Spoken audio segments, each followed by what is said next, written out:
देखिए एक बहुत ही इम्पॉर्टेंट चीज़ है, बेकिंग सोडा एक होता है बेकिंग पाउडर। एग्ज़ाम में कई साल पूछा जा चुका है, what is the difference in baking soda and baking powder. तो जो बेकिंग सोडा होता है इसमें कोई ईडेबल एसिड मिला देते हैं। ईडेबल एसिड मतलब खाने वाला एसिड। जैसे कि बेकिंग सोडा था, उसमें मैंने ईडेबल एसिड डाल दिया, सिट्रिक एसिड। HCl खाने वाला एसिड नहीं होता। HCl is the inorganic acid, पेट में होता है वो अलग चीज़ है। HCl नहीं खाते हैं कभी, सिट्रिक खाते हैं, टार्टरिक खाते हैं बस। तो बेकिंग सोडा में हमने ईडेबल एसिड डाला तो बन गया बेकिंग पाउडर। अब देखिए दोनों में क्या डिफरेंस है। ये जो होता है ये थोड़ा बिटर टेस्ट का होता है, हाँ, इसीलिए आप देखिएगा अपने घरों में बेकिंग सोडा नहीं यूज़ करते हम केक वगैरह बनाने में। अगर क्वेश्चन आया था एक बार बोर्ड में कि एक औरत ने केक बनाया, 2 औरतों ने बनाया, एक का केक थोड़ा बिटर है लेकिन फ्लफ़ी तो खूब है, सेकंड लेडी का केक फ्लफ़ी भी है बिटर भी नहीं है। तो पहली लेडी ने बेकिंग सोडा इस्तेमाल किया होगा। खाली बेकिंग सोडा इस्तेमाल करेंगे, फ्लफ़ी तो बनेगा but taste will be bitter. और जो एसिड होता है, एसिड क्यों डालते हैं? To adjust the bitterness. वो बिटरनेस को एडजस्ट कर देता है। इस पर क्वेश्चन पहले बहुत आते थे, ठीक है। तो बेकिंग पाउडर इन दोनों से मिलके बना है? हाँ, ये रहा। बेकिंग सोडा में ही थोड़ा ईडेबल एसिड डालो। जैसे अगर मेरे घर में बेकिंग सोडा है और साटरी कहते हैं ना हिंदी में, सिट्रिक एसिड, साटरी अक्सर करके लोग घरों में रखते हैं। नींबू ख़त्म हो जाए तो जिन सब्जियों में आप नींबू डालते हैं तो सिट्रिक एसिड डाल सकते हैं। जरा सा एसिड, वो लिक्विड नहीं होता, एसिटिक एसिड लिक्विड होता है। एसिटिक भी खा सकते हैं। सिट्रिक जो होता है वाइट पाउडर जैसा होता है, चीनी जैसा। तो सिट्रिक एसिड इस्तेमाल किया जाता है जैसे दूध फाड़ने में किसी में, ठीक है। और विनेगर जो घर में ला के रखते हैं वो एसिटिक एसिड होता है, वो भी ईडेबल एसिड है। अब हमारा नेक्स्ट आया वॉशिंग सोडा। वॉशिंग सोडा क्या है? वॉशिंग सोडा है ये Na2CO3.10H2O, वॉशिंग सोडा। इसका वैसा नाम होता है हाइड्रेटेड सोडियम कार्बोनेट। अब पूछिए हाइड्रेटेड क्यों कहा है? क्योंकि इसमें 10 मॉलिक्यूल्स ऑफ वाटर है, इसलिए ये हाइड्रेटेड है।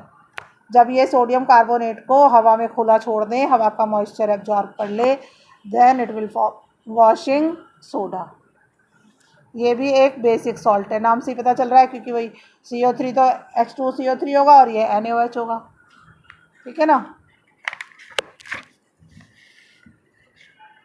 इसमें क्वेश्चन ये इम्पॉर्टेंट है यहाँ पर, what does 10H2O signify? 10H2O क्या बताते हैं? क्या ये 10H2O इसको गीला कर देते हैं? ये पूछ रहा है। We will address this question in the next session. तो ये कह रहे हैं हम अगले सेशन में इसको पढ़ेंगे। तो 10H2O जो है ये सिग्निफाई करता है presence of water molecules attached in it.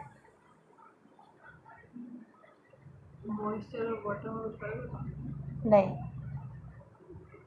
Attached in it मतलब ये वाटर से रिएक्ट नहीं करता, क्योंकि Na2CO3 तो ऐसे ही रहा डॉट 10H2O। तो वाटर अपनी आइडेंटिटी रिटेन किए हुए है, सोडियम कार्बोनेट अपनी आइडेंटिटी रिटेन किए हुए है। वैसे कोई चीज़ें वाटर से रिएक्ट करके कुछ नया बना लेती हैं तो उसमें तो केमिकल प्रॉपर्टीज चेंज हो जाती हैं। इसमें जो 10 मॉलिक्यूल्स हैं दे आर ओनली अटैच्ड। अगर उसको गर्म करेंगे तो वो 10 एज इट इज अलग हो जाएंगे। इसे कहते हैं वाटर ऑफ क्रिस्टलाइजेशन। क्या कहते हैं? वो इसमें अटैच्ड है, वो इसकी फिजिकल प्रॉपर्टीज पर इफेक्ट नहीं डाल रहा। तो क्या ये इसको वेट बनाएगा? नो। अब ये है sodium carbonate and sodium hydrogen carbonate are useful chemicals for many industrial process. इसका ये भी आता है uses of washing soda. Washing soda का क्या यूज़ होता है? In the glass, soap and paper industry में यूज़ होता है। In the manufacture of sodium compound such as borax बनाने में काम आता है। 2 ही 3 बस याद कर सकते हैं। क्लीनिक एजेंट फॉर ये तो रटने का। बोरेक्स एक पाउडर होता है कांच की तरह का। परमानेंट हार्डनेस ऑफ वाटर को हटाने के काम में आता है।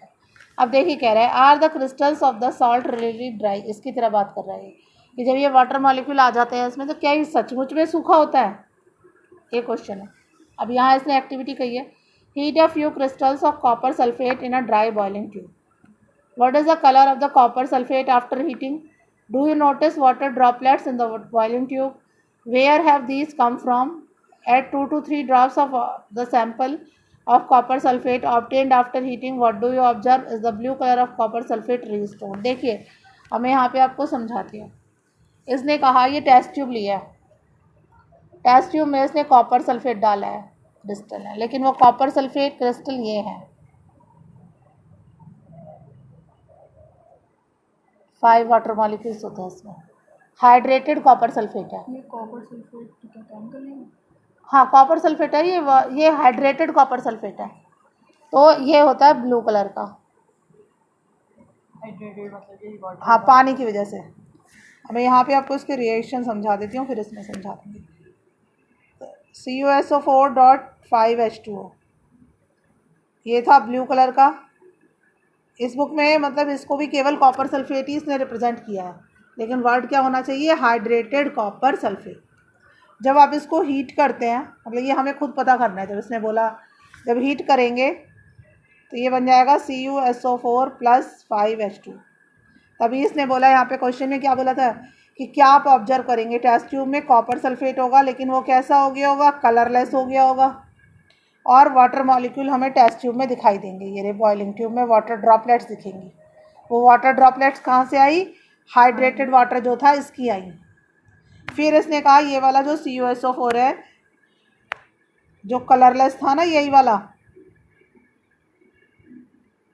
इस पर मैंने फिर से कुछ पानी डाल दिया, तो फिर मान लें 1 बूंद पानी डाला तो वो 1 बूंद ही जुड़ जाएगा, जरूरी नहीं पूरे 5 ही जुड़े।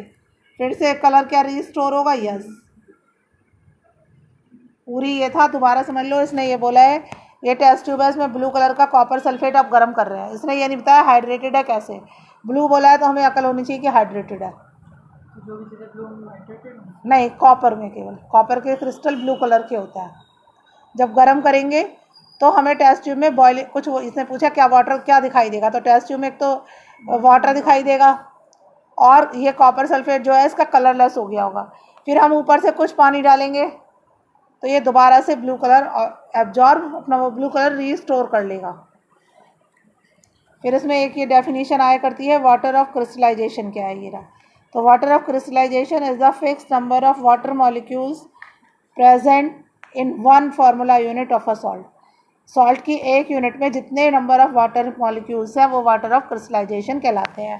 जैसे कॉपर सल्फेट में 5 मॉलिक्यूल हैं, वाशिंग सोडा में 10 मॉलिक्यूल्स हैं। जैसे एग्जांपल दिया है इसने CuSO4.5H2O, Na2CO3.10H2O।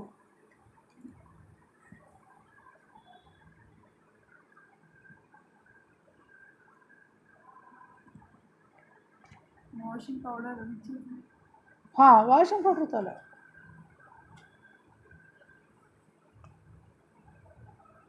जैसे कैल्शियम सल्फेट में 2 हैं।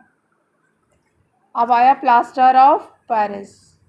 प्लास्टर ऑफ पेरिस का नाम होता है, ये लिख रहा था, calcium sulphate Hemy hydrate CaSO4.5H2O। CaSO4 हो गया कैल्शियम सल्फेट और ये हाफ वाटर है। इसको देखिए इसमें ये बताया है ये प्लास्टर ऑफ पेरिस है। इसको सिंपल लैंग्वेज में POP लिख के भी आ जाता है। इसमें जब 1.5 मॉलिक्यूल वाटर के साथ गर्म करेंगे इसको तो ये CaSO4.2H2O बन जाता है, इसे जिप्सम कहते हैं। और अगर POP बनाने का प्रोसेस आ जाए तो वो जिप्सम से बनता है, ये CaSO4.2H2O। इसको हीट करेंगे तो ये बनेगा CaSO4.5H2O। हीट करने से जो वाटर है वो गायब हो गया। हाँ वाटर निकल गया ना, इतना 1.5 मॉलिक्यूल निकल गया, POP बन गई। तो इसमें मेनली ये पूछा जाता है कि जब ये हीटिंग करते हैं तो कंट्रोलेबल क्यों होनी चाहिए। कंट्रोलेबल इसलिए होनी चाहिए कि अगर कंट्रोलेबल नहीं होगी तो आधा भी निकल जाएगा। If heating is not controllable than we will get anhydrous calcium sulphate, तो हमें सूखा हुआ कैल्शियम सल्फेट मिल जाएगा। ये कहीं लिखा होगा इसमें, ये बहुत इंपॉर्टेंट है, कई बार आ चुका है ये।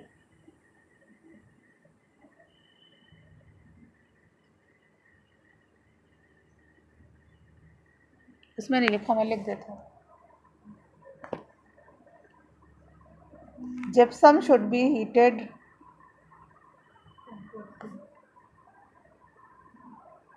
controllably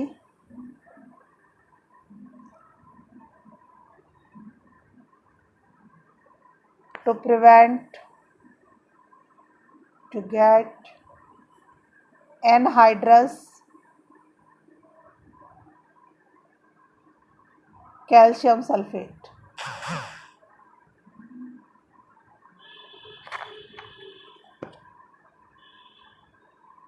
समझ में आ गया कि अगर इसको हम कंट्रोलेबल हीट नहीं करेंगे तो ये CSO4 अकेला रहेगा ना, टेम्परेचर रख के करना होता है. तो ये लिखा हुआ है कि gypsum should be heated controllably to prevent to get anhydrous calcium sulphate. फिर यहाँ पर कहा है ये किस काम में आता है. एक तो फ्रैक्चर्ड बोन पे जो प्लास्टर चढ़ा होता है ना वाइट कलर का, वो होता है POP. ये एक वाइट पाउडर होता है और ये जिप्सम में वापस बन जाएगा अगर इसको पानी मिल जाएगा. जैसे यही है ना, इसको तुमने बाहर मॉइस्चर में आ जाएगा क्वेश्चन कि प्लास्टर ऑफ पेरिस आपका बाहर रखा हुआ था, कुछ देर बाद वो जम गया तो क्या बन गया, जिप्सम बन गया, उसने एब्जॉर्ब कर लिया मॉइस्चर. हम जिप्सम को तो घरों में यूज़ करते हैं. हाँ तो वो प्लास्टर ऑफ पेरिस लाते हैं ना, लेकिन वो मॉइस्चर एब्जॉर्ब करके जिप्सम बन गया होता है. मूर्तियाँ बनाते हैं ना लोग, और घरों पे जो POP होती है वो उसी की होती है छतों पे. हाँ प्लास्टर ऑफ पेरिस ही होता है वो. ये लिखा मेकिंग टॉयज, डेकोरेटिव पीसेस, इस तरह से. ये चैप्टर फिनिश हो गया. अब यहाँ से हम क्वेश्चंस बता रहे हैं.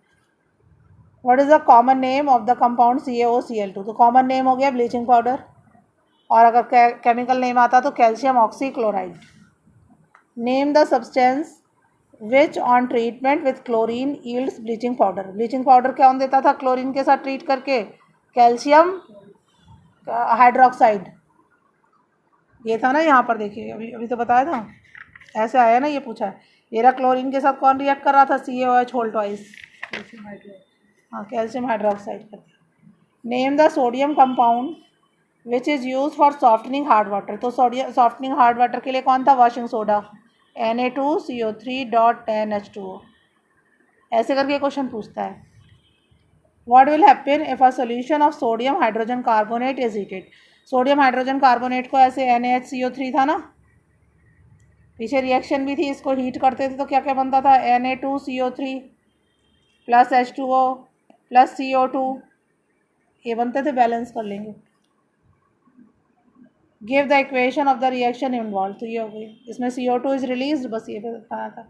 Right an equation two show the reaction between plaster of Paris and water. ये बताइए मैंने, ये वाली है. ये प्लास्टर ऑफ पेरिस और वाटर मिलके जिप्सम बना लेंगे. उसके और क्वेश्चन.